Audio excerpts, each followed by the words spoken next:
চাচা বলটা। যাক পারলেন। চাচা কোনো সমস্যা? ফুলগুলা বড় হইতেছে না। চাচা গাছের গোড়ায় শুকনো গোবর দিয়েন। পেয়ারাগুলিতে যে কেন দাগ হইতেছে। চাচি পেয়ারাগুলো গাছে থাকতেই প্লাস্টিক দিয়ে পেঁচাই দিয়েন। ছাগলের সর্দি। দেখতেছি। আজ থেকে খাবার 2 বার দিবেন।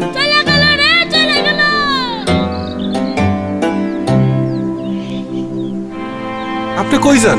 আরে চাচা খেলা আছে না, আপনি গেলে আমাকে কি হইব? ইন্টারনেট আছে না। কি নেট? খুব সহজ চাচা, ফোনটা দেন দেখাচ্ছি। এইখানে গিয়ে লিখবেন আর সব তথ্য পাবেন। 2.5 টাকার জিনিস 1000 টাকার ফায়দা। 2.5 টাকা? এখন 3 MB 3G ডেটা মাত্র 2.5 টাকায়। অ্যাক্টিভেট করতে ডায়াল করুন *500*11*1#। 2.5 টাকার জিনিস 1000 টাকার ফায়দা। চলো বহুদূর গ্রামীণ ফোন।